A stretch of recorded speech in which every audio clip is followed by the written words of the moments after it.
Sudan ang karon guys. Sardina sa taron.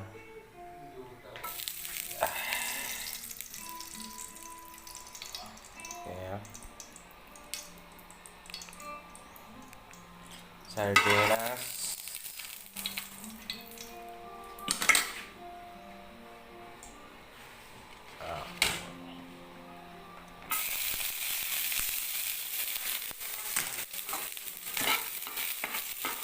Ginisang sardinas. Like ini ginisa sa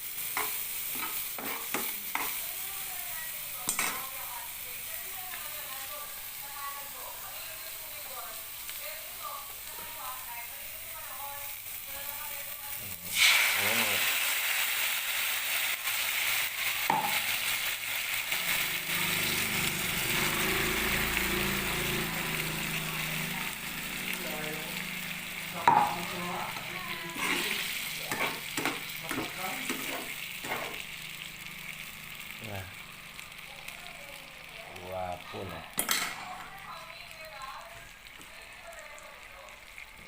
Guwapo! Takin. Yan guys, finished product.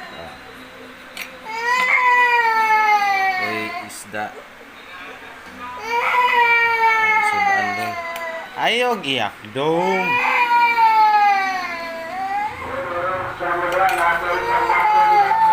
Ayak dong kay naiulan. Good.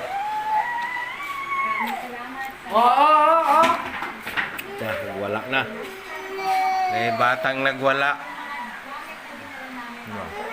Ulan pa lagi. Ulan pa dong. Ulan pa lagi. Utin. Na. Dali dong.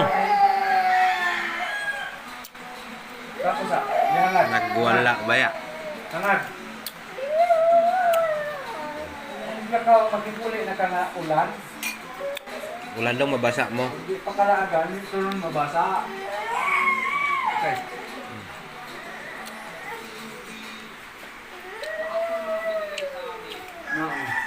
Hala. Saan naman ito? Oh? Mayroong ibang tao mabubuti ang kalooban ng Hala. bibigay na mga kagamitan para makapag-aral ng mga bata doon sa amin.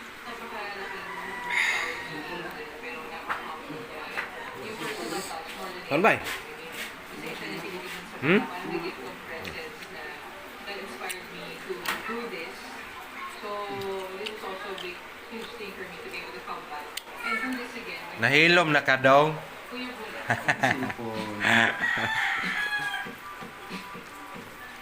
At ito na, bago magtapos ang ating itigaw adventure, babalik tayo sa ating tunay na pakay. Lamig gining sardinas basta tag-ulan. Bisita sa kanyang tinitirahan, ang aking yaya Nus. Tag-ulan ang panahon. 2017, dito sa Ipulaw State University, nag-public education kami. Tapos, hinahanap ko si Yaya Luz, kasi alam mo nga, taga dito siya. Hindi na pala nakatira sa Maloyaw si Dus. Lumipat na sila dito sa Lahod, sa likod lamang ng Ipulaw State University, kung saan nag-aaral ang kanyang mga anak. Unang sumalubong sa akin, ang panganay niya na si Ledler. Grabe na i-imagine ko lang to. Nung bata ako, inisip ko lagi, kung saan kasi na si Luz, kasi sinusuot ko yun yung sweater ko, yung mga Marie of Ipulaw. Tapos, i-imagine ko lang yung Banawi Rice Terraces. Now I get to actually see where she lives.